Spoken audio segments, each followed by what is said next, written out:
Hi, comic book readers, and welcome to Off the Rack. I'm Sal. And I'm Tiffany. This is a weekly comic book show that we do live here on ComicPop Returns, a subsidiary of the youtube.com/ComicPop banner, where we take the books in the past week, recap them, review them, we tell you what we thought about them, and then recommend comics that are coming out this week that we think you should buy. So we got a bunch of things to talk about. We're going to get into it in a few minutes, but before we do, I wanted to mention that this show is sponsored by viewers like you. If you're watching the show live, you can sponsor today's episode by just using Super Chats. Ask a question or comment. We'll read it here on the program, like Brian Rollins here, who says, between you calling the Dark Crisis live and the Hard Traveling Heroes reference last week, someone at DC is clearly in the population. Morbius stinks. I do agree with the Morbius stinks the conjecture.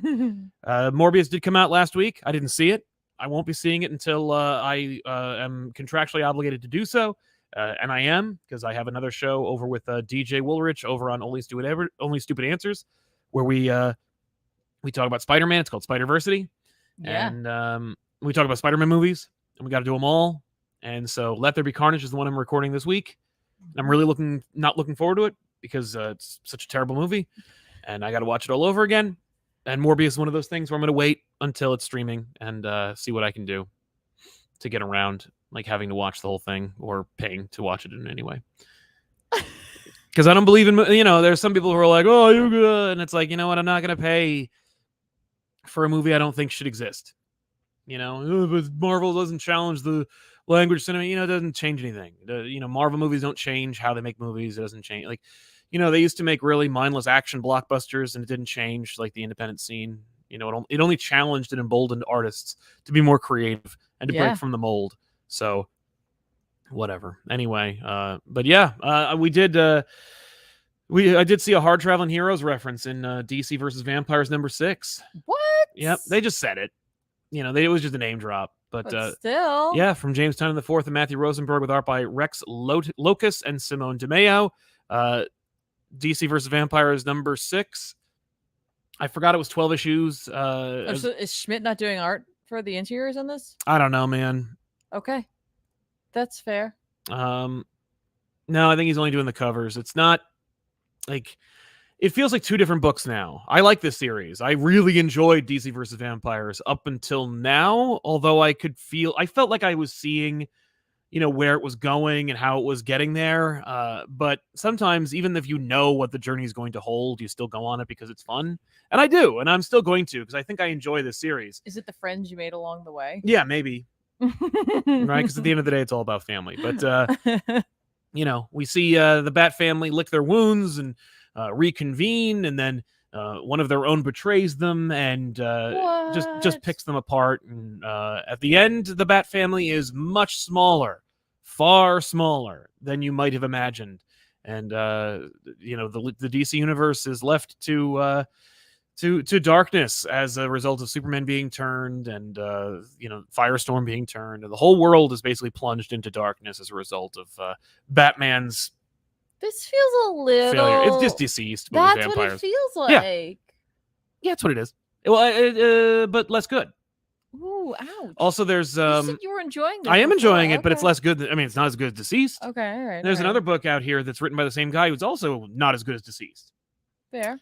But it's fine. It's just that it begs to be compared to Deceased. Yeah. Yes. Absolutely. The logo's great for DC versus Vampires. Yeah, I really like the logo. I like the cover. I like the cover. I like the cover too. The cover schemes are great, and the concept's fun, and it's still like a guilty pleasure. I still dig the story overall, and I'm excited to see where it goes. But it is written by James Tynion IV and Matthew Rosenberg, so like I don't have this kind of like, what this is, because Deceased was one of those things where it's like, this will be dark and miserable, but with Taylor, there's this like kind of hope and this requirement to kind of make it not nearly as drab or as miserable. I don't know what Tynion and Rosenberg are going to do. I don't know how miserable it's going to get. Okay. And we're only halfway through. So I think the real book is about to begin. Also, the two art styles like switching, they don't mesh. They don't blend. I looked it up. It said it says art by Danielle D. Niculo. Yes, Simone DeMeo and Otto Schmidt. There you go. So I don't know where this other artist is coming from in this listing, but yeah, that's what DC says it is. That's still 3 artists. Still 3 artists. Quite a few. But like, there's a Suicide Squad subplot for no reason, and like the art is like, why? Like, why is this so different? And like, just make DC vs. Vampires Suicide Squad if you want to do a Suicide Squad book. Yeah, It's really weird. Yeah. Okay. It's a weird choice, but Yeah, I guess I still recommend it. Okay. What's it called? Trevingly helping us out. Thank you very much. Random Guy 15. Morbius stinks. Love the show. Thanks a lot. Hard to believe, I know. Shocked face. Yeah, there. Like, exactly. What? So, what did you read? There's a lot of things to read. There was a lot of things to read this week. This is I hate weeks like this. Me because, too. Like they overloaded it. It feels overloaded. I mean, it's nice. Like, if you're a person who can't get to your comic book store every week, if you got there this week, you've got plenty to read for the month now. There's just so much that came out this week, but I definitely picked up. Was it Step by? No, it's Step by Bloody Step. Step by Bloody Step. Like Step by Step. No, there's a word in there. Step by Bloody Step. Which is written by Cy Spurrier with art by Matea Bagara. It looks so good. That's the inker. Oh. They switched the they switched the credits around on this quite a few times. It's fun. Like Bagara gets top billing because this is a story that is done entirely with image. There is occasionally like word balloons, but it's an alien language, so you have no idea what's being said. Cool. So like, yeah, I appreciate that. Artist comes first, the inker, and then the writer Spurrier. Spurrier is telling a really interesting story here that like gives you like gives me like Nausicaa vibes to it. We're like clearly not on like Earth. We're on some sort of like other world. It's not like an alternate Earth history seeming. No, it's just like another. Hey, it's like Star Wars. Yeah, where it's like there's humans and it's another planet. Exactly. But, and there's like flora and fauna, and there's like technology and not technology. Like, and there's like clearly a rich world that we are seeing the story set against, and we're just learning about it through the journey that these two characters, our protagonists, go on. The protagonist being what was originally a small like baby, basically like infant, who's now grown quite a bit. So the question for me really is like, you really have to go back and pay attention. And again, this book's very interpretive. Is this child aging more rapidly than normal, or is this an indication of how long and stretched out this is? Because there are other characters in this book, but they don't seem to age. They don't age quite as much, but they are adults, right? So and there's of course like the visual juxtaposition of like this tiny child with this very large knight-looking character who is a protector of the child, and also serves as a guide, but also seemingly has like, this is what I'm doing. It's like there's a mission here. Yeah, there's clearly a mission. When she's hurt, her blood causes like growth, like plant life to like bloom and to grow. Clearly she's very important to some degree. We've yet to find out why, and someone is after them. Okay. A larger, presumably like either a force that has taken over or is trying to invade. It's an exercise. Again, I've said this before in like my last review. It's an exercise in slowing down. Yeah. Because you have to really pay attention. You really do have to pay attention when there's no words. You have to like really slow yourself down and go like, wait, hang on. Like, I need to make sure I understand this narrative. I think Bagara does a really good job of illustrating the narrative set by Spurrier. The art's gorgeous. The coloring, I love it. I love the inks on this book. It just looks great. It's just a really beautiful looking book. And such a like refreshing experience. Not that I don't love reading the written word. And I do truly believe that like what makes comics so special is that combination of word and image coming together to tell a complete story. But I'm really like appreciating and enjoying this exercise between this creative group. And I can't wait to see where it goes. Yeah. Do you know? I assume it's a mini series. Yeah. Or a limited series, I should say. Do you know how many issues it's going to get? My brain wants to say 6, but I don't know if that's just because. Yeah, just because it makes sense. Everything economically, that makes sense. Economically, that makes sense. I'll look that up while we continue here. Well, Micah Rappaport says they didn't have to do my boy Tim like that. Sad. Yeah, spoilers for the book, but it felt a little interesting how Tynan. I don't know what his involvement is in this series because of his exit. 4? Yeah, it's 4 issues. So we're halfway through. Isn't what's the other one? The Me You Love in the Dark. Wasn't that also super short as well? 5. Yeah, that's like, it was great. Yeah, but it's as long as it needs to be. Maybe they're embracing the new like normal. Like, hey, what is the writer? What is the creator? What do the creators want to do? Yeah. Oh, we could just do that, right? We don't have it. Let's just do that. As long as it's not 2, you're fine. You can still make a trade. Adam Thenhouse, I've been reading Houston's Moon Knight and digging it. Thanks for the recommendation. Enjoy the first episode on Disney Plus as well. Keep the lights on. Yeah, we didn't actually even talk about Moon Knight. Maybe we will later on. We should. MNM says, best thing about Beyond are the Art Adams covers and whenever Patrick Gleason did the interiors. It's true. Yeah, the Spider-Man Beyond arc was interesting, and the choices were baffling at best. Eric Romo, super bummed I missed the event at the Kubert School. I was in the thick of writing my PhD dissertation, which I'm happy to report I submitted. Well, congratulations. Congratulations, that's huge. Great distinguishment for you. Yeah. Thank you for helping me stay sane through the grad school. Well, congratulations, man. Good luck. Hope it all goes well for you, and we'll catch you on the next one. The Fodder Box Kid, I wanted to shout out Tiffany because due to her, I bought Saga book 1, issues 1 through 18, and I finished a first draft of issue 1 for my Music Hero comic I'm writing. Thanks to all that you guys do. Oh, that's so great! Yeah, that's awesome. Congrats on, first of all, welcome to the Saga family. Secondly, congrats on writing the first draft. That's huge. Yeah, that's like one of the biggest hurdles for a lot of writers. So that's incredible. David Esterly picked up Batman Beyond the White Knight. Slow start, but I can't wait to see what happens next. So thankful to be part of the population. Glad to have you, David. Yeah, thanks for being here. I didn't read it yet, but I'm looking forward to it. There was a lot of stuff out there, and I forgot. I just forgot.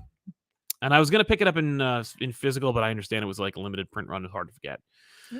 So, Tiffany, tell us a little bit about Excellent Number 2. Excellent Number 2. Yeah, because I want to know more about. Yeah, I gotta tell you, this is for me definitely a book that's hey, I'm just gonna do whatever the hell I want. Very much that just deep end vibe, Doom Patrol vibe to it. It's Peter Milligan and Mike Allred, so it just from the look alone, your brain immediately goes, this is different.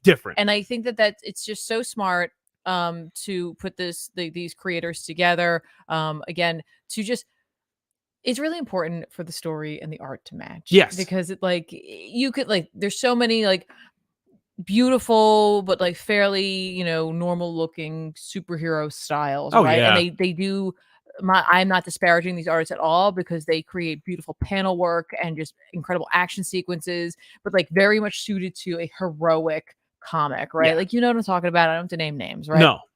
You have other artists like Jock who come along and can also tell a heroic story, but in a different way. But if you want something grim and gritty and maybe horror leaning, you're gonna bring someone like that in, right? Totally. But you put Mike Allred on a book, you immediately get this feeling that it's whimsy. It's gonna be whimsy. It's gonna be not what you were expecting. Yes, unexpected. Unexpected in every way, shape, and form, and that's very much what this book is.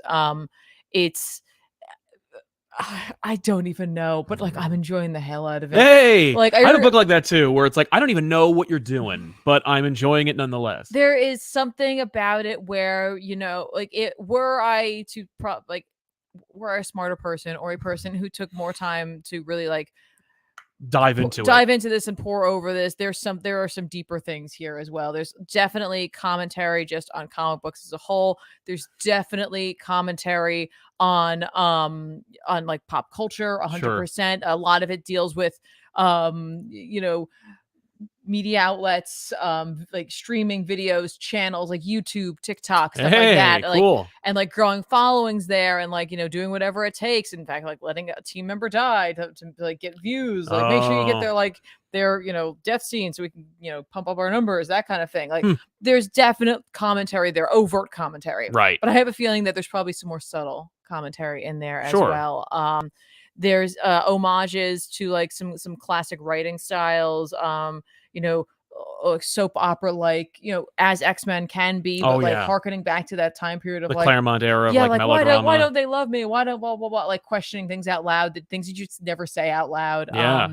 It's very meta, and yet not. It should be. So if that's the kind of book you like, and honestly, for some people right now, X-Men, this is an era that they don't like. I like this era, and I'm in it. Right. We're transitioning now, but it's still similar to what it was. And for some people, that's not what they're looking for. But if you do like books like this that have that edge to it, that's this is almost a wink and a nod. You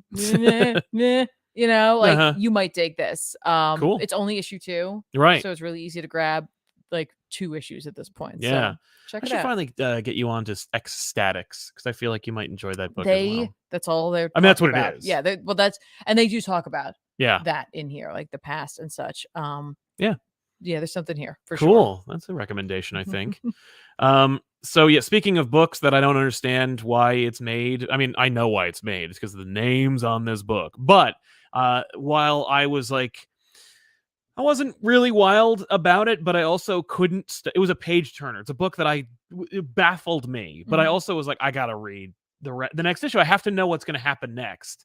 And that is Donny Cates's and Ryan Ottley's Hulk. Right. Ryan Ottley and Donny Cates's Hulk number 5 came out, and it's what it promised. Like it was like, yo, Bruce Banner is using the Hulk as a starship in the psychic plane of his own mind. He's in another reality where Bruce Banner never became the Hulk, but gamma radiation was used and weaponized, and Peter Parker was an unfortunate casualty thereof and turned into a giant Spider Hulk.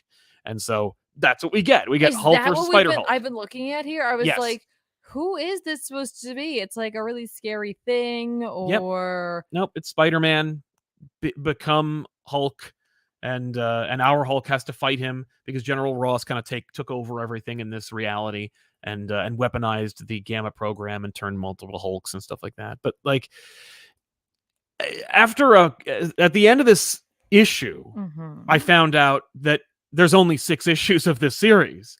What? That's it. Oh, okay.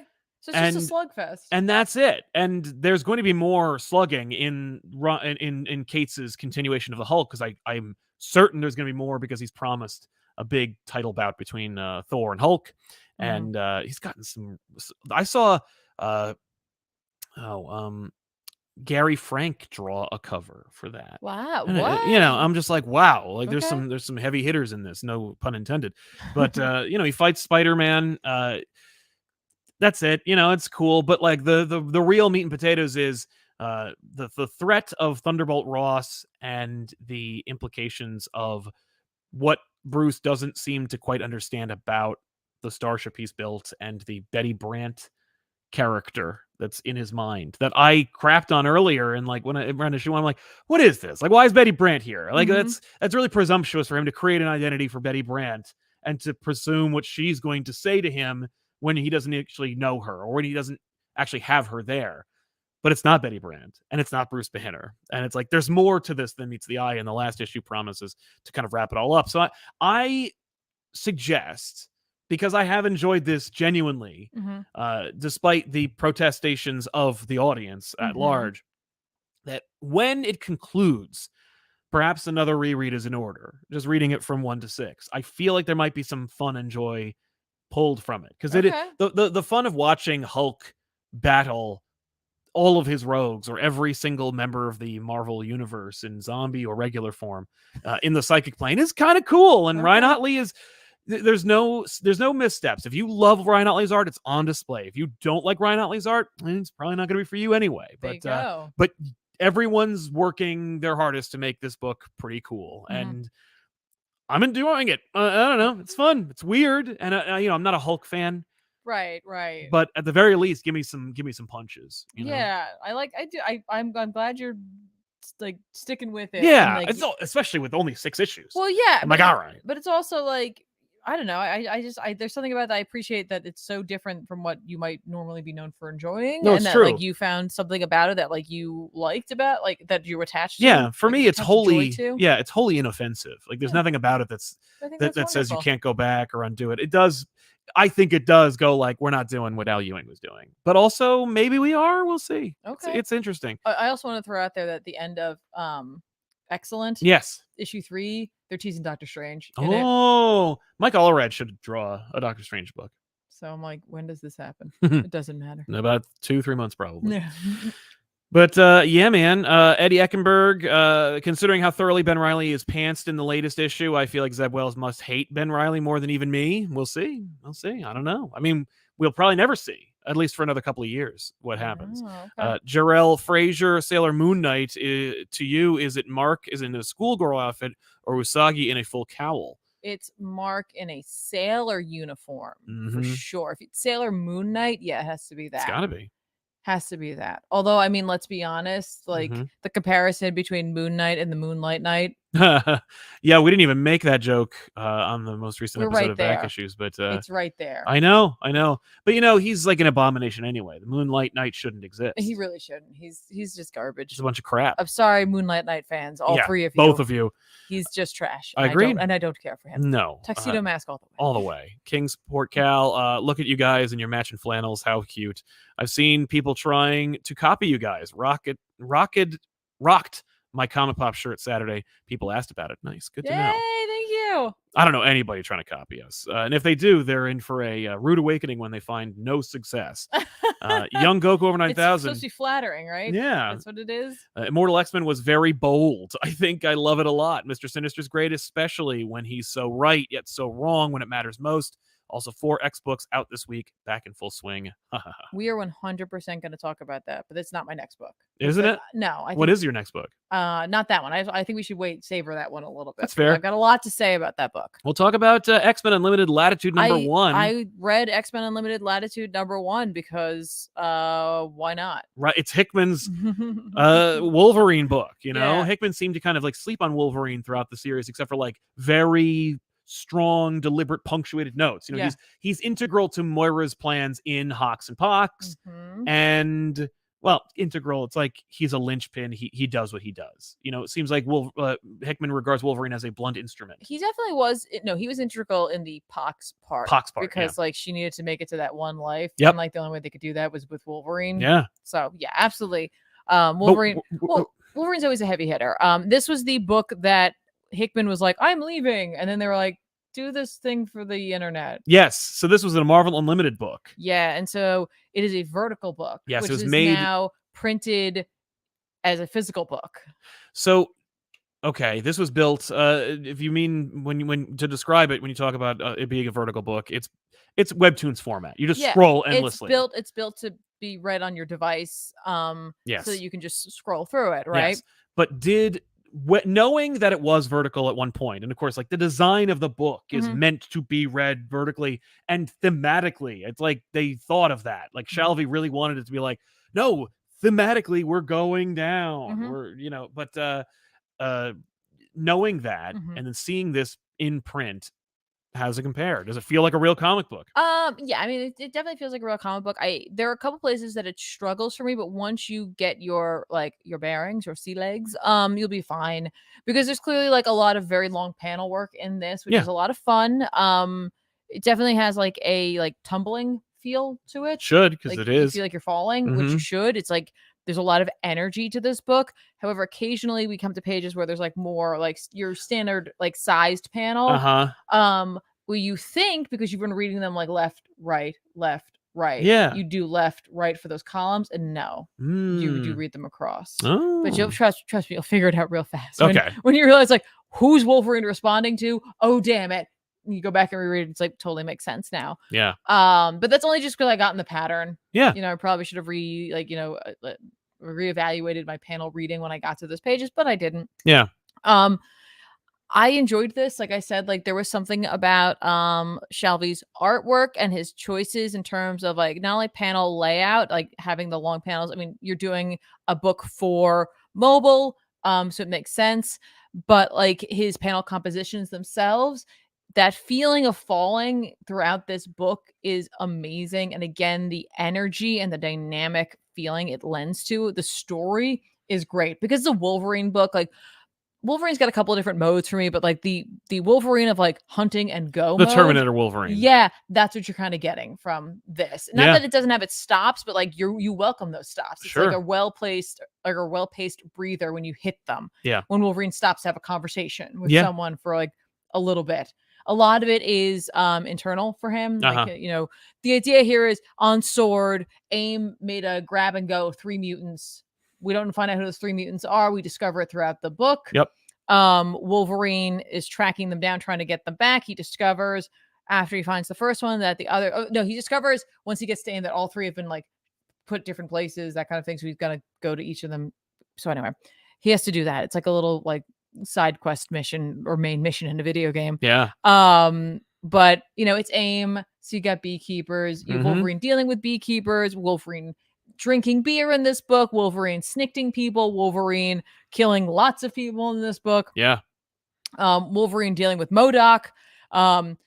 It's interesting. Like, it's so Hickman, but it's also so Hickman just like going for it, and not giving a crap. Exactly. Like, he's not as worried about building a world as he is as he is telling a fun story, playing in it. So like playing in it. Like, he built this world and now he's just stepped back and he's just gonna play in the sandbox that's there. Yeah. So like, if you're going into this thinking like this is going to like, rock your world the way that like Hawks and Pox did, probably won't, but it is a fun story and there is a mystery at the end of it. Yes.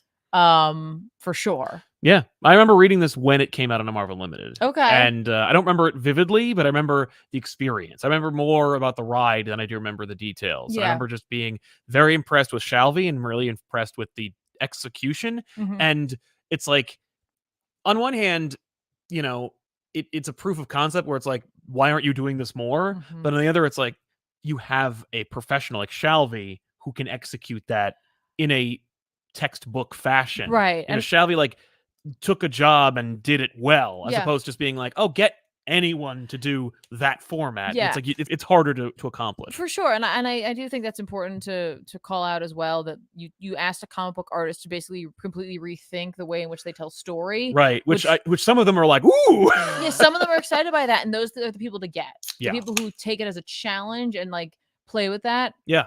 Were this story like, were they to do a sequel to this? I'd love to see what they would do with it. Yeah. I assume there's gonna be more, right? I didn't read any more of I that. feel like there should be Longitude. Well, I assume Latitude will be like issues 1 through whatever, because it's 60 pages. It is. Well, and but you're really just scrolling. I read someplace though that this will count as like X-Men Unlimited issues something through whatever. Oh, okay. Like, if you're a collector. Gotcha. But you can look that up. I think I looked that up on Marvel, but you could take a look. But yeah, so like, Shalvey really brings something to the party. Hickman, like I said, he's just having fun. There's a moment with MODOK where MODOK's here, at least as AI. Yeah. And like Wolverine's like attacking the like organic tech that is him. And like MODOK's like, oh, it'll take you way too long for that to work. It'll take you like years, whatever. And like Wolverine's just hacking away, and he's like, oh no, I forgot how to do this. Oh no, I forgot how to do that. Oh no, there goes my original Star Wars trilogy, like non-special edition. You can't get that anywhere. You can't get that anywhere. Yeah. I was like, I appreciate that. It's like, it's very tongue in cheek. But the characters he chooses to do that with, it fits them. Yeah. Wolverine has a whole thing with beer. It fits for him. Right. It was more fun than I anticipated. Like, within the first 2 to 3 pages, I was like, okay, this is just a good ride. Yeah. It's a ride. You're on a ride. I will say, if you read it on digital, it's fast. Oh, this was fast. Yeah. This was fast for sure. Yeah. I think it's just from the just artistically, it just guides your eye, makes you read like fast. But yeah. Well, it's really like, it feels more like an action movie. Yeah. Hard recommend. Yeah. I've really enjoyed it. It does carry a hefty cover price, though. It is $6. Yeah. So, especially when you could get it for free on Marvel Unlimited. If you have Marvel Unlimited. If you have Marvel Unlimited, go check it out. Like, you already have it. I recommend you go pick it. Like, go look at it there, since it's free for you. And if it's something where it's like, I really like Wolverine and I'm looking for something that's just fun. Yeah. Just fun. You might want to grab this. I might. On a suggestion from a friend, I picked up Teenage Mutant Ninja Turtles annual number from 2022. I think I know who the friend was. Tom Waltz and Kevin Eastman, with art by Juni Ba. Okay. And it's okay. So I haven't read Turtles in a long time. I'm only reading the Last Ronin, which is an easy thing to do when it comes out every 5 years. But I read this, and it's $7, so it's a hefty cover price again. But if you love the Turtles, you will enjoy this issue a lot. It's the fallout of a significant plot point, which is the death of Master Splinter. And the Turtles are on their own, and they've gone their separate ways, or at least they're finding their own footing in different places. It's the first time I've ever seen it explored, this concept that I assume has been going on for a while, because alongside this series, Ninja Turtles 127 also came out, which I did not read because I don't read Turtles on regular. Right. But I assume that it's much deeper explored, the idea that like they're all kind of taking their own identities and doing that. And it's the first time I've ever thought about like, what if they grow up? Yeah. Like, what if they find their own niches? What if the hero's journey continued on and didn't like stop just before the death of the sage-like character? Yeah, exactly. So this concept of like the family kind of coming back together to kind of work through this this common trauma, in spite of their growing up and finding other lives for themselves, but like it's really at the end of the day, as a joke, it's all about family, but really it is, because it's about like how, you know, as brothers they came up together and they grew up together, and then they through teenagers, you know, up to like graduation, basically they were together, and then they found their own identities and their own interests and their own people, and so they're separating, but like there's something about being related, about having a family, that makes them come back together. And you know, you may forget the moves, but you don't forget like the training. And so as a result, like they, you know, they're rusty, and they're trying to solve, they're fighting a metaphorical demon ghost that is like it like sucks trauma from corpses in a it sucks. It sucks. No, it's it like there was something that happened with like mutagen. I don't even know what it is, but like basically there was like a slug that followed a demon or a spirit, and it manifested and mutated into like this being that like can see and show you your trauma and your grief, and it focuses on your anger and your fear and your emotions. And so it's like a metaphor for them having to get over that in order to defeat it. And so they do. And, you know, it's a really simple, very basic one, like, you know, one direction story, which is why I'm like, $6, but 44 pages isn't bad. And 44 pages. Wow, that's not a lot. It reads fast. Okay. But yeah, but it's but I really enjoyed it. It was just a nice story that if you've gone through like maybe your own you know, loss, or if you miss any family members, you know, because you've moved away from home, definitely worth checking out. All right. Nice stuff. Wait, I got a couple more. Yeah, I'll bet you do. I read Ghost Rider #2. Yeah, you did. Now, what do you remember really quick how you felt about? I think you were on the fence about Ghost Rider #1. I didn't read it. I was hoping you weren't going to bring it up, but now let's all just be honest. Let's just be honest. I don't know where the issue is, and I literally won't buy it again. No, I we have it own somewhere. it. That's fair. But I was like, you know what? That's not going to stop me from picking up issue 2, and it didn't. Well, you know, as Stan Lee said, every comic could be someone's first comic. That's right. Because it does have like a little like thing here at the beginning, like, hey, previously, hey, something DC should pick. Ghost Rider. What are you doing, DC? Pick that up. Yeah, seriously, it's like one of the best things that you can do. Yeah, it's one of the best new additions in comic books. It's not, you know what it is? It's not just that, because it's like there's a month in between, and occasionally I'm like remember exactly what happened, and sometimes I'm like, what the hell happened in this book? Yeah. Right. What? Especially when it's X titles. Oh, because I'm reading so many of them. I haven't been in a bit. No, it's a Herculean job to write those things. This week's gonna be a rough one. In terms of X-Men. This upcoming week. But yeah, so like I really appreciated that. This is written by Ben Percy with art by Corey Smith and Brent Peoples. I really wanted to say Peoples. Yeah, I always say Peoples too, but I think it is Peoples. It is Peoples. I'm looking at it. I don't know why I want to say Peoples, but I do. Because of Mario Van Peebles. Listen. I really liked this book. What? I saw a page or a panel from this book, and I was like, "That's dope looking." It's cool. I hope you like it. Here's the thing: it's cool looking. The art's fine. Okay, the art's not actually the reason I love it. No, good. I actually legitimately like this story. Like but it's about Blaze. I know. Listen. Johnny Blaze hasn't fallen in trash. But I love you, Danny Ketch. That's right. I love you, man.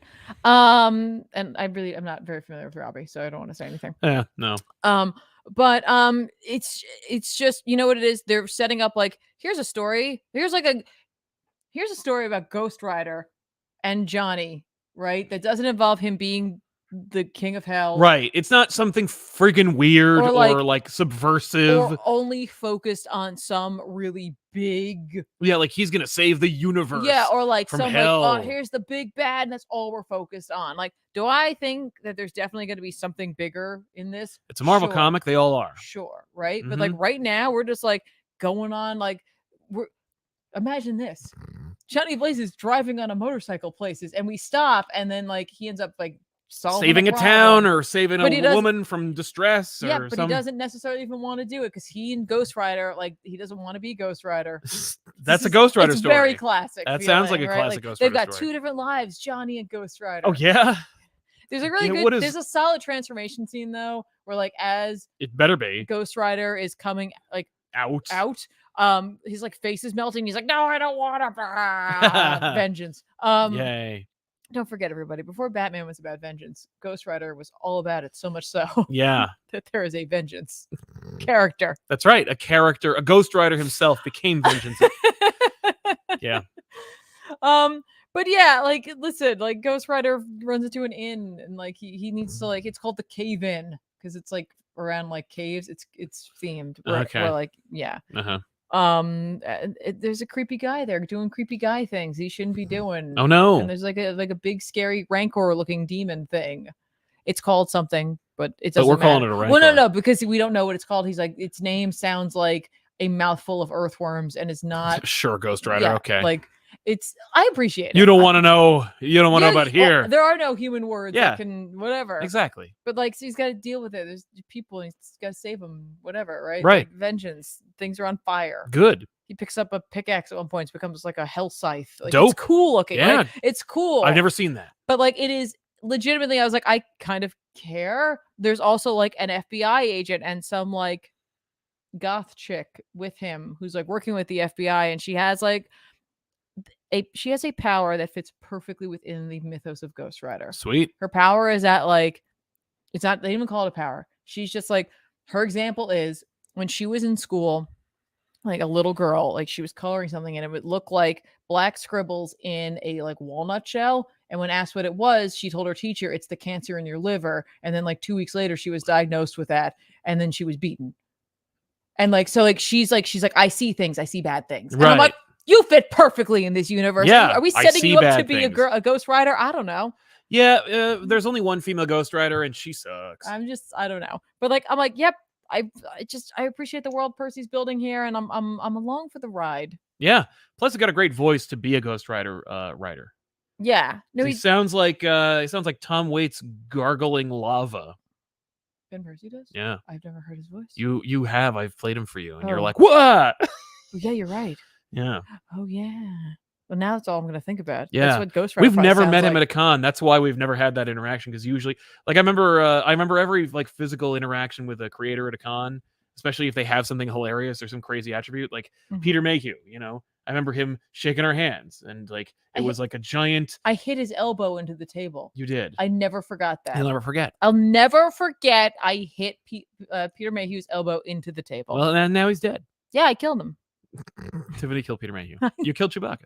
Oh my god! Before Timothy's on, but no, I remember he had a pillowy, soft hand. He had a big. He did. He had a catcher. He had an old used catcher's mitt hand. No, it was so soft. It was so soft. It would just wrap around you, and you felt warm and safe. Oh yeah, as only Chewbacca could make you feel. It's so true. Anyway, Ghost Rider 2 recommend. Yeah, yeah. All right. By the way, I was just looking at the legacy number. It's 248, and I was like, there have only been 248 issues of Ghost Rider. That sounds about right. Ghost Rider he's got a hard. He has a hard time. He sure does. He's got a hard time. Yeah. Okay. Let's really quick talk about Dark Ages number 6. Yeah, it's the end of the series from Tom Taylor and Iban Coelho. If nothing else, you should know that Iban Coelho is a cool artist who has made some cool looking drawings. Yeah. And I hope that he gets some more high profile work after this. I remember when they like marketed this book, it was a huge deal. There was like special art and special like promos, and then it just farted. Like by the time it got to issue 6, they threw everything they could on the cover and went, and you know, whatever. They treat issue 6 as like an old 90s what if comic where they went, and everything, because clearly this is going to be like 12 issues. And Taylor's like, I signed an exclusivity contract with fucking DC. I'm not coming back here to do this. And I'm not handing this over to somebody else. So that's it. You're getting 6. Bye. Here's everything at the wall. Like things that you would expect a traditional Marvel comic of today to do takes place within the panels of a comic book made by Marvel 40 years ago, where it's like somebody's got a big problem, then that's resolved in 3 panels. Way to go. Yeah. You know, on that front, it's like kind of refreshing. Sure. Yeah, there's no decompression in this book. Oh no, there's non-stop. Yeah, it's compression. So it's like a hydraulic press or press. Yeah, it's whatever that channel is. They just put this story into the hydraulic press. Yes, the hydraulic press. The story of Dark Ages. Watch the fun like squishes come out. Yeah, just characters popping out of it. You never know who's going to show up. Yeah, there were parts of this issue I liked. I liked it too. No, I didn't not like it. I liked everything that happened. Right, but it was just so clearly, and it's over. Yeah, no, it felt like, oh wait, I thought this was issue 5. This is issue 6. Yeah, like I remember getting to like the midway point and going like, oh yeah, they're gonna end this issue today. I knew they were, and it just felt very like, okay. And anyway, it ends, and they don't even get a chance. You don't even get a minute. Like, I feel bad because like they could have been like, give me like 4 more like pages. Like Chip Zdarsky gets like extra issues for everything he writes, and friggin' Tom Taylor doesn't even get a page to have a breath at the end of the friggin' issue. Maybe he was like, this is fine. Well, it could be that care. He's like, I don't care. Maybe it was a miserable experience for him. He's like, I don't give a shit. That's why I signed a friggin' exclusivity contract with DC. Like, I'm out. Maybe he just doesn't care about these characters as much. Then why did he put them all in here? I don't know. You know what I mean? But dude, I don't know. I don't know. But it's fine. But it's this issue, I think, cements the fact that it will never be remembered. Like no one will be like, dude. Speaking of crazy alternate histories, I mean, unless we talk about it and then CBR decides to come up with a list of like forgotten but still awesome events that you should definitely check out, because then it will be remembered. Yeah. But not until then. Well, we should get on that then so they can get writing. Yes. Because if there's nothing else, I like being, or at least giving you the opportunity to be a template from which CBR can come up with different listicles and concepts, all with no credit whatsoever. That's 2 they've done so far. Not bad. Not bad. Yeah. I like being a mover and shaker in the industry. There is a moment in here that legitimately made you enjoyed? Me laugh. Yeah, me too. I laughed. Yeah, I did too. It was Deadpool. It was Deadpool. It was 100% Deadpool. That was so funny. Yeah. As I realized as he was like, what he says, I'm realizing as I was like, oh, it's so wrong. Yeah, it's great. Freaking, that made me laugh. So I recommend it. I think it's actually recommend it. I don't know if I can't recommend this issue. This issue's like, it's a disappointment because when you read issues 1 and 2, it's like you could have used some of those panels, because all it was doing was setting up the status quo and creating this whole like tone. And then by this, like I said, this is like a 1994 What If comic where it's like, oh shit, there's only 22 pages. In this one, there's 28 pages, but in traditional What If, it's like there's only 22 pages, and I got to sum up all of Atlantis attacks. Like, no. Yeah. So, but I think it's fun. Like everything's fun about it. The art's great. It had the audacity in the last issue or the last page to be like, here's a design for this monster you never get to see. I saw that too. I was like, what? Clearly, they were like, you would have seen this if we had 3 more or 5 more issues, but you won't. We saw it at the beginning, didn't we? We saw it in the beginning, yeah. Yeah. But like we were going to see like an apocalypse version of that monster. I feel like you could have used those 2 pages to put in 2 more pages of story. Yeah, no. Here's a page from the trade paperback or hardcover we're going to make. Cool. They gave you an extra page. Maybe you could have like used the recap page, give me a little denouement at the end. Nah. But I did enjoy. I don't want anyone to not understand. Like I did enjoy Dark Ages, but you can watch and there's no drama. Like unlike most of these kinds of things where you're just watching them circle the drain, or you're seeing, like with DC and anything. Like when Josh Williamson was like Dark Crisis, everyone was like, remember the Dark Crisis? Like 5G, ha! Like we all know that you can't meta read Dark Age. I don't know what the hell happened. All I do know is something happened. Okay. But I did enjoy Dark Ages overall. But again, it will be a forgotten event or a forgotten alternate reality that I'm sure someone will revisit and like ruin. Like Old Man Logan. The Ruiner. He'll show up. Yeah, and the editor. Oh my god. But yeah, let's jump into some super chats because I haven't had a chance to read any of those in a while. Let's do that. I don't remember reading this name, so here we go. right? We didn't read that one. Nope. We didn't read that one. We didn't read that one. Nor that one. Nor that. Nope. Here we go. Yeah, yes, we did this one. Read that one. Okay. All right, we're back. King Coheed says Kane needs to be the climax of the chasm stuff. Yeah, he's not. Kane is. There's some kind of like mandate by Kane. But is he able to? Krishi Venkatesh. I know Exodus might be lying or wrong, but that Nazarene mutant line was wild. Yes, it was. Especially given the post-Wanda resurrection protocols. That was. Yep. Ray Farr. Hi, Sal and Tiff. Did you ever buy that yellow lantern from McFarlane? I just got a package from them, and it included a free figure and comic with my order. Did you? That's really cool. Yeah. You ordered it? Yeah. You did? I did. Wow. I learned things too on today's episode. Yeah. BK Sakuga, thoughts on John Romita Jr. returning to Amazing Spider-Man? Feels like Marvel's trying to make his return a big deal. I personally prefer Bagley.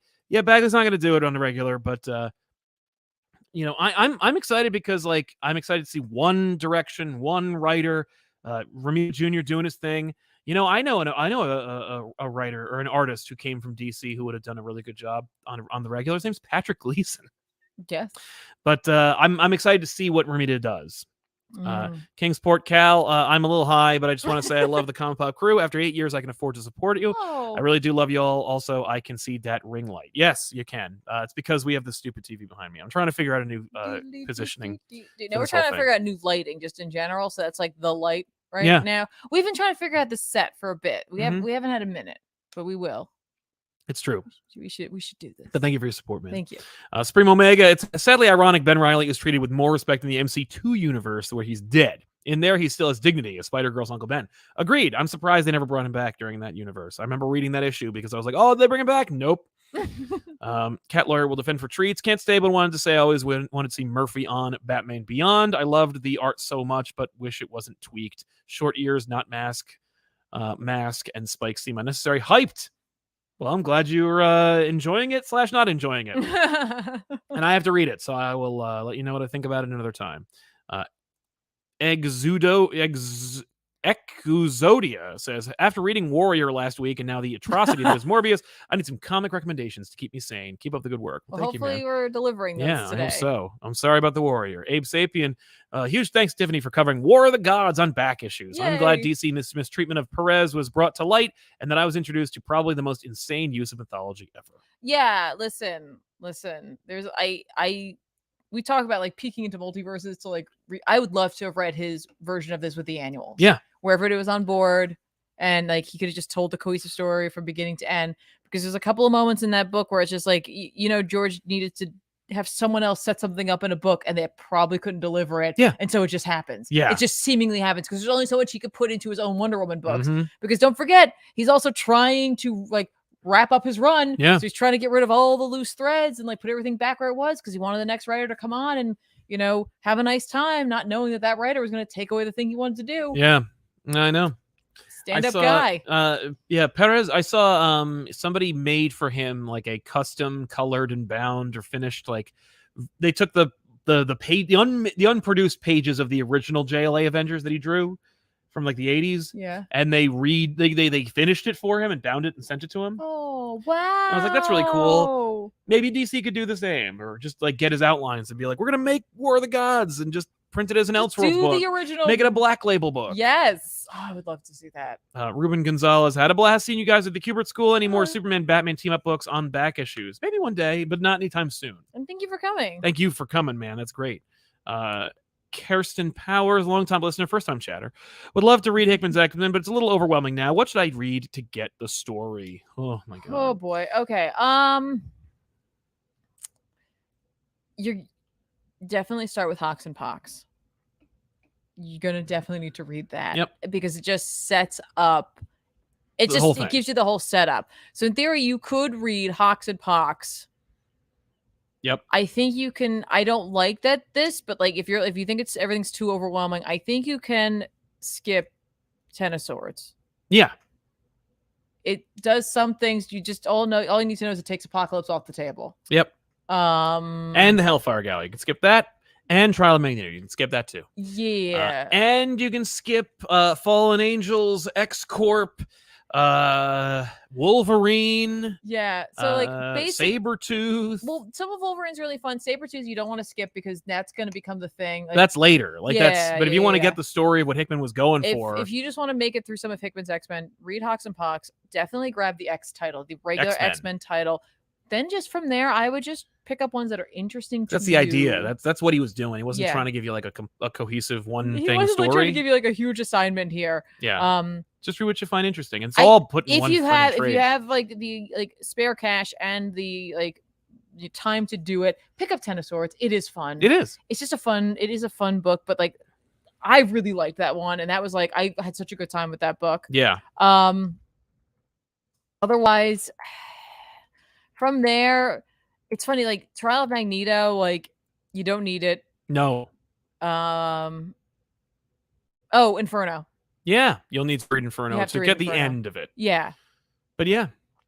Hrishi Venkatesh, you guys got opinions about the round robin titles? That's the idea that DC had a bunch of pitches that they turned into round robin. Like you figure it out. You be an editor. I think it's insulting and weird, but that being said, it's like also kind of like it's a neat idea, I guess. They did it once before to make them digital book or one book or two books I think one book will succeed. After like a whole bunch of pitches, and then like that'll be a digital book for like a minute. Here's what I don't like about any of this, right? Is that like clearly there I would hope that there are pitches attached to these, right? Which means that like basically it's a popularity contest. Yep. And like your pitch, even if it could be something of value, no one will ever see the pitch. We're only going off of the titles, right? Yep. I think there's a little information out there. Right? Like, yeah. Like I think you can find a little bit, but most people are just going to vote based off of the character, that's here. And like I would hate to be the creator behind some of these, or it's just like, oh, well, I hope people vote for my. I don't. Yeah. Plus, I don't like know how what I feel about this. Plus, you look at the comparisons. You know, like Green Lantern. The birth of conspiracy is up against the Captain Carrot and his best friend Darkseid series. Yeah, and it's like those are two completely different books. There's no comparison. Plus, there's two Green Lantern pitches in this. I'm not saying I want the Constantine and the Demon Vacation from Hell, but we all know that Magic's not going to make it. No, well, but it is up against the Question, who would never get a book otherwise. Right, that's true. And it's also the Questions, so it might be Renee Montoya. So if you're a Montoya fan, you might be like, oh yay, but like. Oh, well, and then there's the Hawkman, Hawkwoman book against Wildcat. Like, Wildcat's getting a book? Really? Like, no, he won't. Justice League or Suicide Squad Dark against Justice League Redacted. Plus, the Dark is using the Dark Multiverse font. So it's like, or the Death Metal or Dark Knights Metal font. Yeah. So it's like, what? Is it a Suicide Squad from the Dark Multiverse? But it really should be a Suicide Squad that's Magic-based. Yep. Which I would read in a heartbeat. Of course. Animal Man and the Metamorphosis. Oh, hey, they can ruin Animal Man. Cool. Like, I don't know. I don't know anything about them, and I think it's just insulting, honestly. So, the problem too is that there's like it's not like they're themed for style. Like, it's not like there's a bracket for like magic books. Like, what magic book will be next? What horror book will be next? Mm-hmm. What like superhero, you know what I mean? Like, no, it's everything. Yeah. So like if you like your audience for like horror books is very small, the horror book's never gonna make it. Yeah, the horror book is beating Animal Man, but that's because those two can potentially be connected to one another. So it's like, I don't know. Yeah. Plus, it'll never beat Superboy, the Man of Tomorrow. Like, what?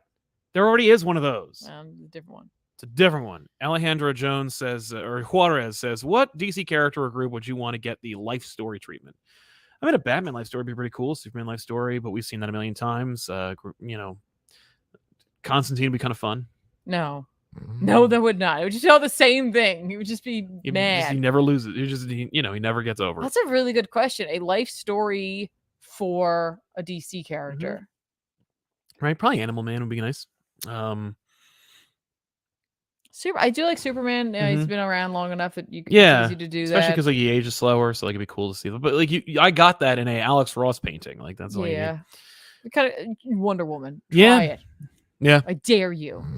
They never will. Denton Films, Something's Killing Children is back, baby. Also love Tiffany's Back Issues episodes. Me too. Thank you very much. Yeah. Did you read it? No. Okay. No, it was physical and that was yeah. Yeah. Lucha Dandy, they might as well just call Ben Venom 2 at the end of Spider-Man Beyond. I don't even know what it is, man. Venom 2. Venom. Captain Coon Dark Ages took its sweet time getting started, and they remembered it had 2 issues left to finish the story. I'm convinced they had more issues, and they were like, no. Mm-hmm. Infamous Jedi, I thought House of Slaughter would be an expansion of the world, but it was just a love story. But after 21 issues of Sicked, I'm back in. Oh, there you go. Nice. Yeah, you dropped House of Slaughter. I did. But on the issue that it was finished. I didn't realize it was so done. it was like, so you have every issue. Yeah. I do love seeing all of the love for Ten of Swords in there. The only reason I listen, I agree, I love Ten of Swords, but it's a big book, and if you don't have a lot of time, like time is a commodity. Yeah, you know, that's like, right.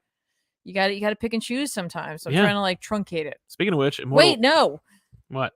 One Dark Knight. Batman One Dark Knight came out this week. Knight. Batman One Dark Knight #2 by Jock came out, and this was the book this week that made me gasp aloud. Ooh. Something happens in this book that I gasped at. Wow. It's not even a big thing. It was just a character moment, and I was like, like clutch my pearls. That's cool. Like I don't know. It got me. Good. I really like this book. Yeah. I really like this book a lot. Like, it's so like occasionally like a little like Batman cheesy. Yeah. But like it's just so good. And it's gonna be concluded in the next issue. It's only 3 issues. I really don't want to ruin anything in this book. Let's not. I just listen. But read it. It is a black label DC book. So oversized. Pick it up. Oversized. It's drawn by Jock. It's written by Jock. It's essentially it's a bunch of different movie pitches that you think you've seen before, but Batman's in it, and it's going a very different way. And I'm excited to see how it all wraps up. But I just like seeing Batman in this. If you're the type of person, how about this? If you're the type of person who feels like right now with Batman, there's too many members of the Bat family, or you're the type of person who feels like Batman relies too much on crazy tech gadgets to get himself out of situations, right? Mm-hmm. You might want to read this book because Batman got part of Gotham's been hit by an EMP because they're transporting a prisoner named EMP. Yeah. Right. So Batman doesn't really have many gadgets. In fact, he has in order to use his grapple gun. Yeah. It's not a grapple gun. It's a batarang with a cable attached to it. That's how it used to be. And he's throwing it to get from place to place. It literally is how it used to work. I know. So it's if you're looking for that, or you miss a Batman who was a little more bare bones and had to just rely on himself, you might like this. Nice. So I'm just enjoying the hell out of it. Yeah. Well, tell us more about Immortal X-Men #1. Immortal X-Men #1 came out this week. This is a 44-page issue that came at the cover price of $6, written by Kieran Gillen with art by Lucas Wernick. First of all, let's talk about the art real quick. It's pretty good. Yeah. Occasionally there's something weird about the coloring or the inking. I don't know. Sometimes it is gorgeous. And then sometimes I'm like, what happened? We just didn't care about this panel so much. That's what it feels like occasionally. This book be clever AF. Let's just talk about that real quick. It's written by Kieran Gillen. It's written by Kieran Gillen, and it's there's just something. It'd be easy to say it feels like Kieran Gillen's going to be like, I'm the new Hickman. But it just feels like Kieran Gillen's the guy who's I read all the stuff. I did all my work. Right. Yeah. He did all. I understood the assignment. All right. So I thought we were doing a group project. So we were told to read everything, right? So I read everything. Mm-hmm. So here's my book. And did anyone else read everything? Yeah. Oh, okay. I guess I'll just do what I can here. I'm looking at you, X-Lives Wolverine.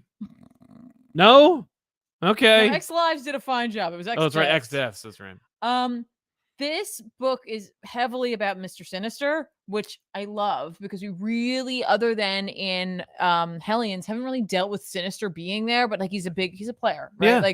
He's a big player. Yeah, they needed him. He's part of the way that Destiny even comes back, right? And it starts in the past. Yeah. In 1919 in Paris, where you see Mr. Sinister there, and Irene Adler shows up. Oh. And the scene is a mirrored version of the scene of Moira meeting Xavier at the beginning of Hawks and Pox. What?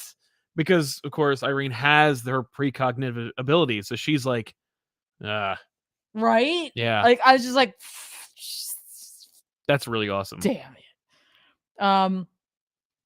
But yeah, it's very much all about Sinister, and there's a bunch of reveals. We also get here's gonna be a spoiler for anyone who's not caught up. Magneto's leaving, which I knew because he's going to Araco and he's gonna be in that book. Oh, with the Ten of Swords takeover book where he's moving there. He's leaving post everything that happened. He's like, I shouldn't be here. Okay. I think it's something he would never do, that Hickman would never have authorized, that they're like, fuck it. It feels like, and like Sinister indicates that it's probably everyone assumes it's like something going on between Xavier and him. Yeah. So he's like, I'm going to Arakko. And like Storm's not thrilled about this. Oh, I'll bet. But she knows he's doing it. So he's leaving the council. Right. So they have an empty seat. So most of this book is trying to figure out who's going to sit there. And there's like a bunch of like really great, like interviews with people. The key here is that like Sinister knows what's going to happen. Because Irene told him. Yes. And then something else, but we'll get to that. We're going to get to that. Right. But the Sinister knows he has to like react. He's like, I have to act surprised. So he acts overly surprised, but it's Sinister. So everyone's like, okay, oh God. Yeah. Idiot.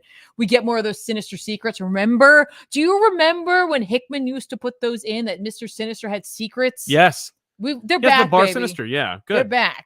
They're different, but they're back. Okay. Angel, both X-Corp characters try out.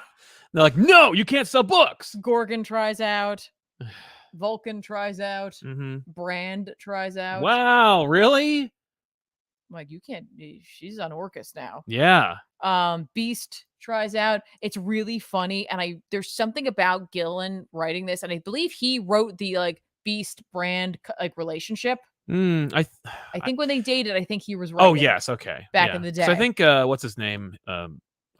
I think Whedon set that up, but like, yeah. I think he wrote some of it, but maybe I'm wrong. You guys, feel free. Let me know. Mm-hmm. But the only reason I was like, I think that's true is because it's brought up here because everyone like after all these interviews, they're all like the Quiet Council's chatting about it. And Kitty and Nightcrawler are talking about how like, like Beast hasn't been right. And like, he's acting very much like Brand. It's like, almost like you can't tell them apart. And it's like ever since you've dated her, right, he hasn't been right. Oh. And I'm like, I kind of love that. Like she rubbed off on him or something like, what? Like that's why. Yeah, I'm like, that's you're clever, Kieran. You're clever. But yeah, so like the idea is that like Sinister knows who's going to get the seat. Mm-hmm. Because there's what happens. Exodus is really upset because like he's Magneto's leaving. Well, yeah, and Exodus. Well, he's like, no, now you're a bad guy. Now you suck. Okay, like, we have to like out of all the people who are going to make a religion. It's Exodus, right? So Exodus goes forth and finds who he thinks should be on the council. Hope. He's like, you're the Messiah. Oh, okay. Yeah. He's like, you should be on the council. No one's done anything with Hope. At all. They're like, get on. And then Selene tries out of the externals. Yeah. She's like, I should be on the council, and here's why. I can't die. No, she gives. Well, nobody can. Mm-hmm. She's like, and leave it to Gillen. He writes a very compelling argument. Her argument is, first of all, like they're like, why do you think you should replace Magneto? She's like, first of all, you're wrong in thinking it's a replacement because Destiny replaced Apocalypse, and you think that she's got like the same. Yeah, like her power set is like whatever, it's fine, but it's not the same as what Apocalypse had. Yeah. In fact, Apocalypse also had like an understanding of magic, and you don't have that on this council anymore. Oh. In fact, like he didn't know anything compared to what I know about magic, and the fact is, like anyone could like take you guys down with that. So you need me. She's like, also, you guys are immortal now. I've always been immortal. So, like, welcome to the club. Right. Okay. I'm like, that's not a bad argument. The Quiet Council is quickly becoming the Brotherhood of Evil Mutants, Well, yeah. But then Hope shows up and goes like, actually, it should be me. Right. Because they told me it should be me. Okay. Because, like, the fact is, like, I have done a lot as a good little soldier. Right. 5 have done, we've worked our asses off. But like, you know what? It's been a year and we're kind of starting to question some things. So we want to be part of this. Right. So, Mm-hmm. That's not really good enough, but okay. You want us to keep doing this though, right? Yeah, but you're going to because you want to not die, right? They can do it on their own. Yeah, you have to do it on your own. But like, you're not all going to agree with each other. What do you mean, the 5 or the Quiet Council? Well, no, it would just be Hope is going to be the representative. Right, so, exactly. So then Selene freaks out. She's like, what? Okay, fine. If she's going to play that game, I'm going to play the game. You know that external gate that like lets you go up to Arakko real easily? What if I made that go away? Oh my God. Because that's made out of my friends. Right. Okay. I'll just make it go away. Yeah, how? So then she because she's like, it's their bones. Like they're all connected in that way. It's magic, She's like, I'll just do it.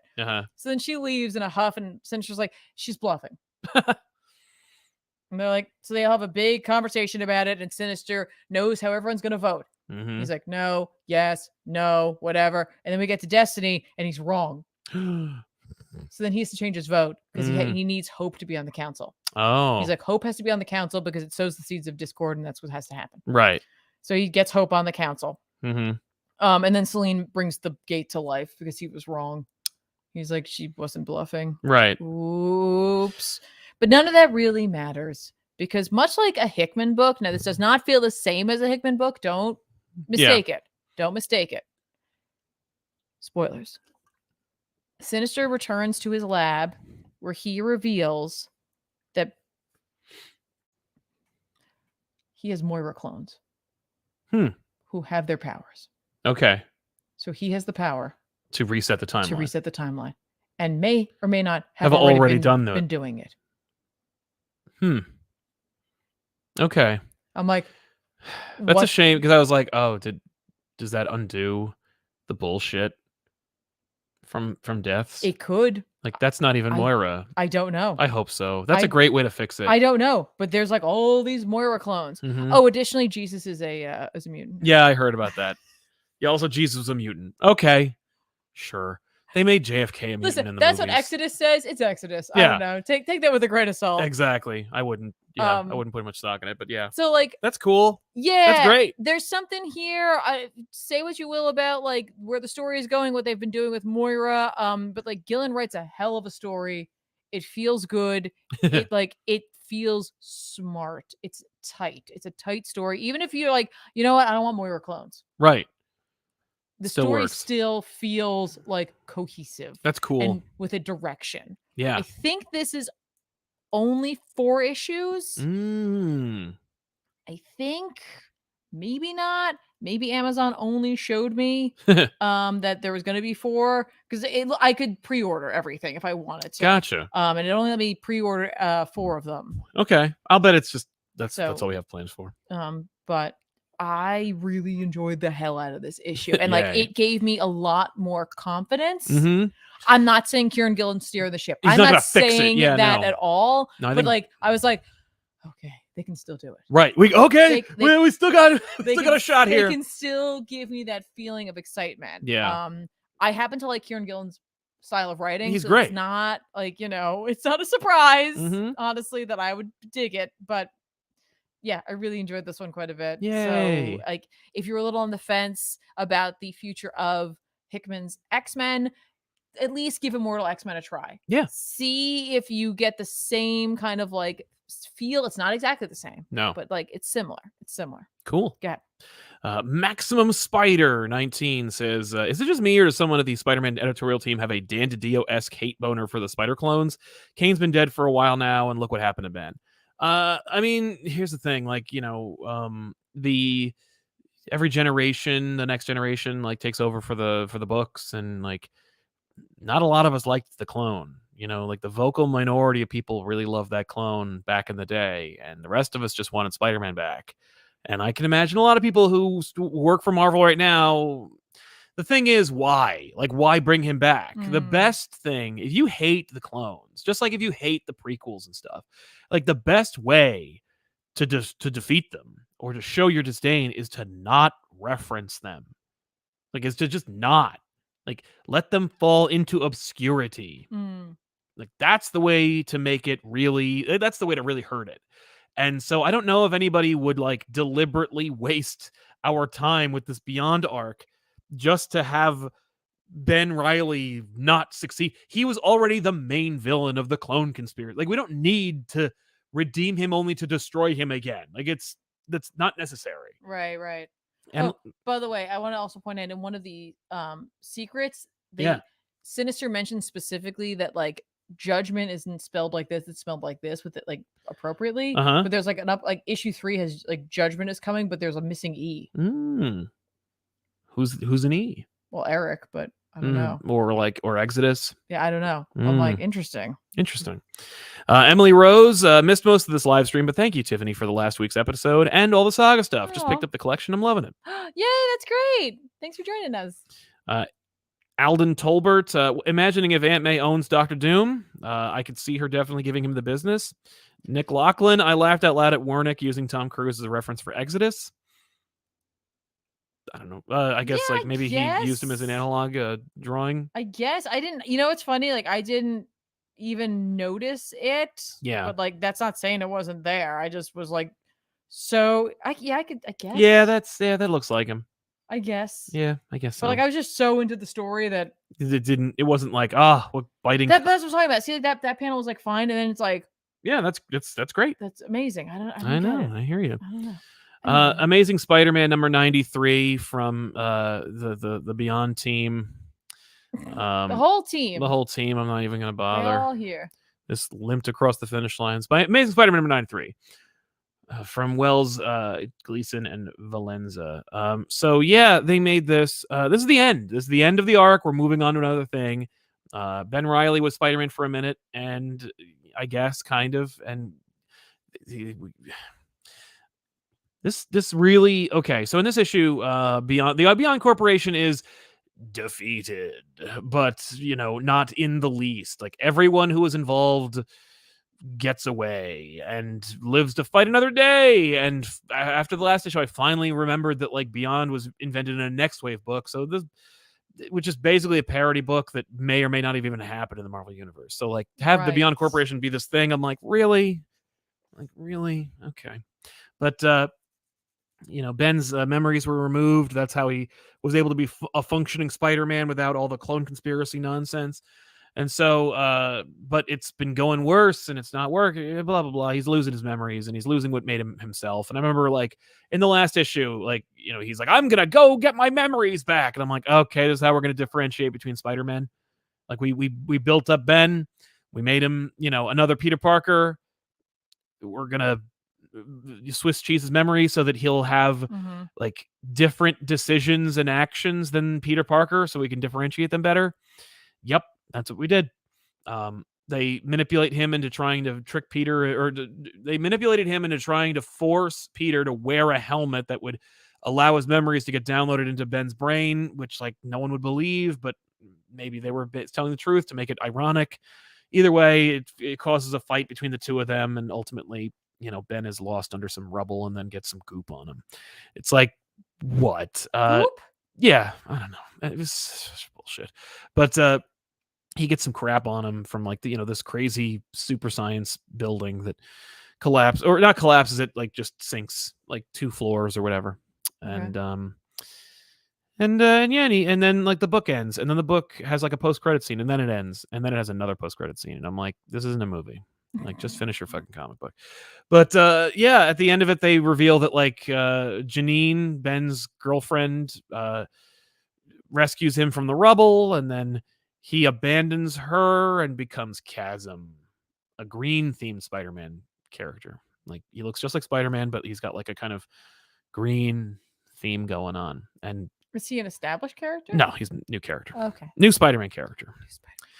Who fucking cares? It's so like this is the problem I've had with this whole run, which is that like you had when you're reading this thing, you're like, okay, this feels like a lot of wheel spinning. Like every writer that comes on is like, I've got an agenda, I got a plan, and like I get it, and I'm not talking about like agenda like the way that like some YouTubers use it. I'm talking about like an agenda like I have an agenda for today. I'm gonna get milk and eggs and bread. Like this is clearly Spencer. He screwed up because his agenda was I'm gonna represent DeMatteis for no reason without talking to him, and I'm gonna unmake them. I'm gonna unmake One More Day. They forgot, and like there's no editors at Marvel, so I got all the way up to the finish line, then they recognized it, and they told me I couldn't do it, so I had to rewrite my entire ending.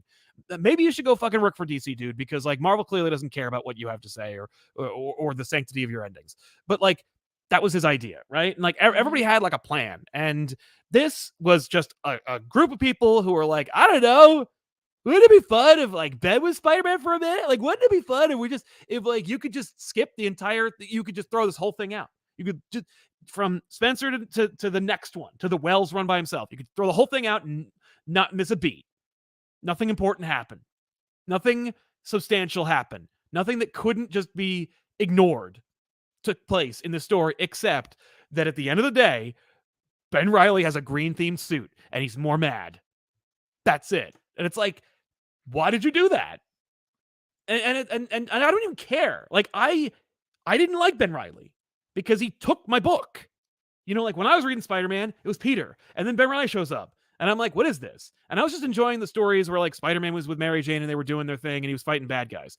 But then Ben Reilly shows up, and he's like, I'm in charge now. Like I'm in the book, and it's gonna be at least a third of the book is gonna be about me. And then he took over, and I was like, I don't want to read this book anymore.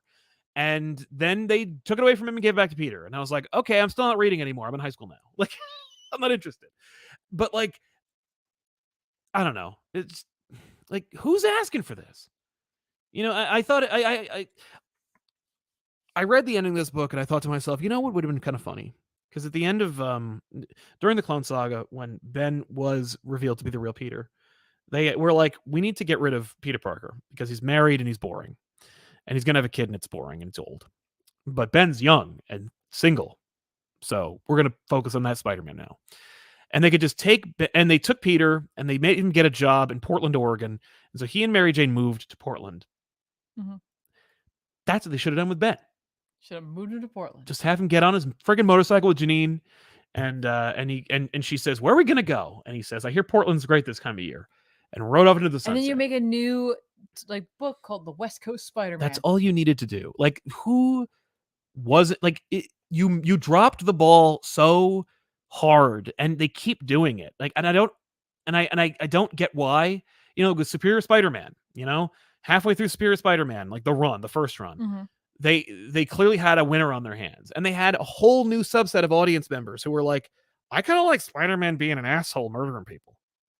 And whether you fundamentally misunderstand the character of Spider-Man and that's the reason why you like that or not is not important. What's important is sales and numbers. And it's like, okay, at the end of that, obviously we're going to get rid of Doc Ock and make Spider-Man Peter Parker again.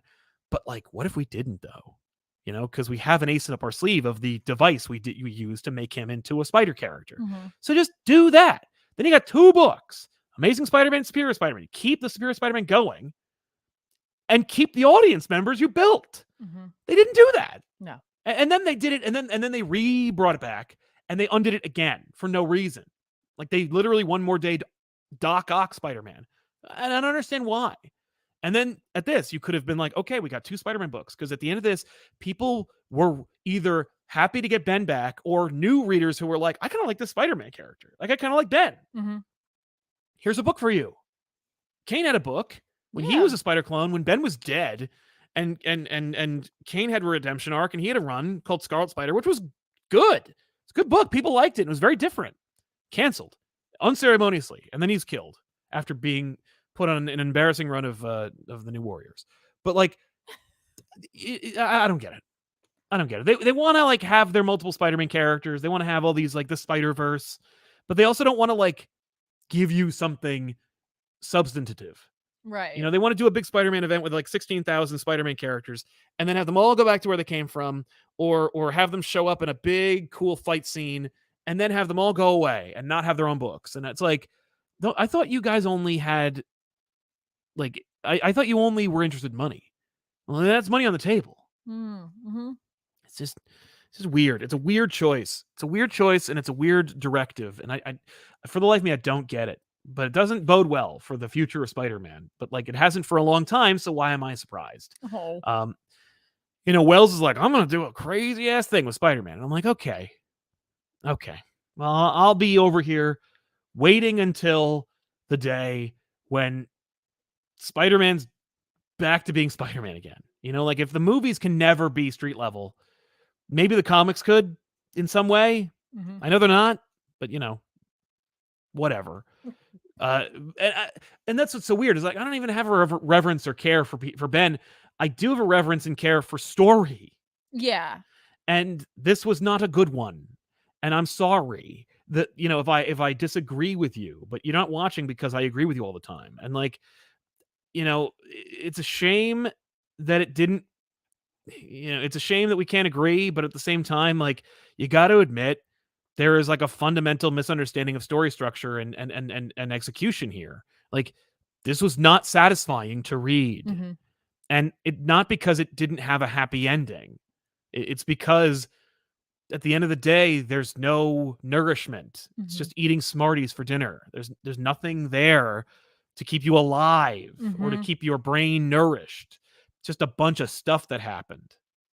And here's a bunch of stuff.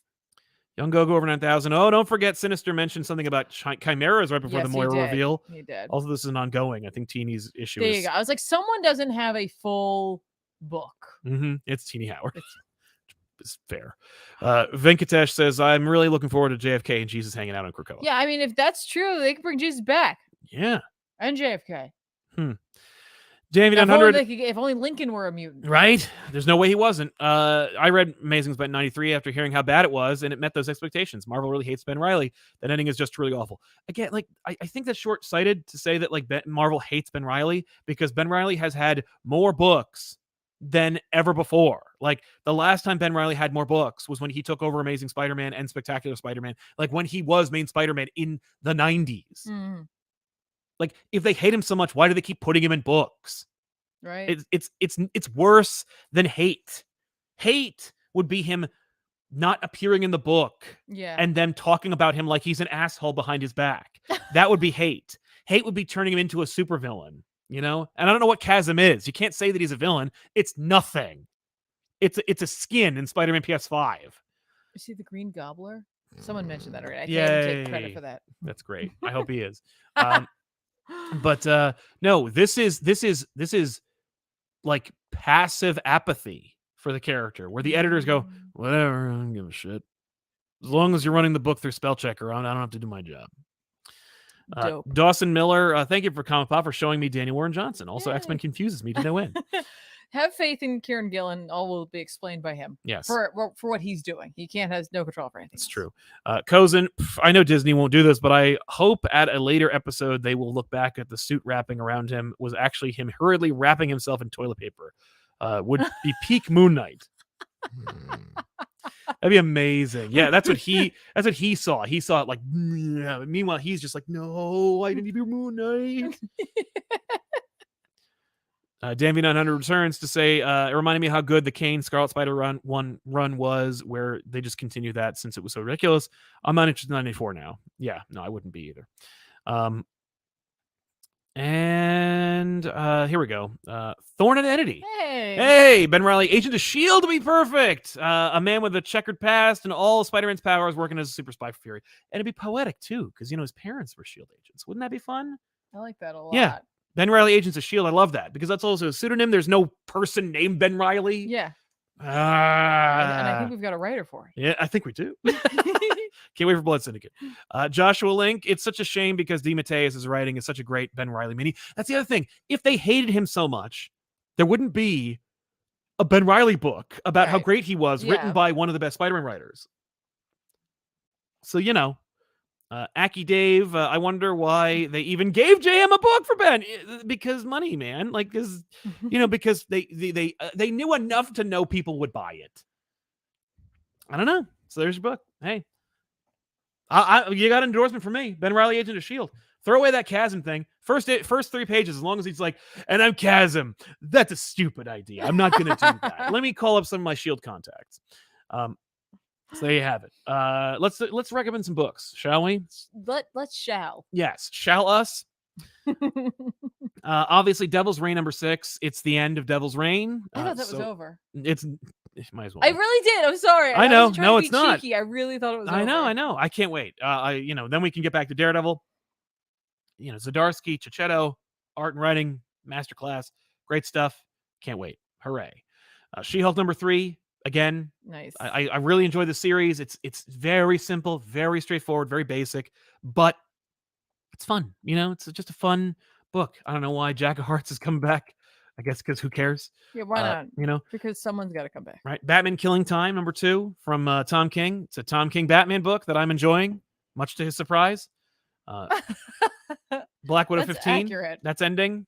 Can't wait to see how it goes. You know, it was a good book while it lasted. Batman Beyond Neo Year #1. I heard stuff about it. I don't normally read Batman Beyond as like a comic, but I will check it out because you know, why not? I also go check out that Beyond the White Knight book because like I forgot to. So that's a thing. And I think I'm good, but I will return to more in a minute. Thank you. Moon Knight number 10 is coming out, so I'm going to be picking that up. And then, folks, if you're an X-Men reader, make good choices this week because there's a lot coming out. Comparatively, we were in a bit of a break, right? Yeah. And it feels like with X-Men Immortal, they're like, okay, here we go. Right. Which I think is interesting that this is the here we go. Mm-hmm. I'm like, all right. Yeah. You're going to get X-Force number 27. You're going to get an X-Force annual this week. You're going to be getting X-Men Red number 1, and you're going to be getting Marauders number 1. This feels like very much what it was when we were at the peak of Hickman's X-Men for sure. So 4 different X titles coming out. It's a lot, guys. I mean, that's a lot, especially when only one of them's $4, all the rest of them are $5. So make good choices, people. Mm-hmm. Make the choices you want to make for these, right? Like, yeah.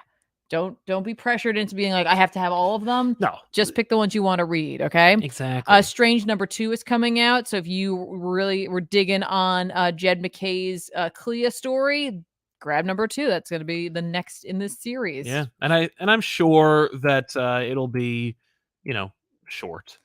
Yeah, I'm sure. Little Monsters number 2. It's the Jeff Lemire Image title, post-apocalyptic vampire children.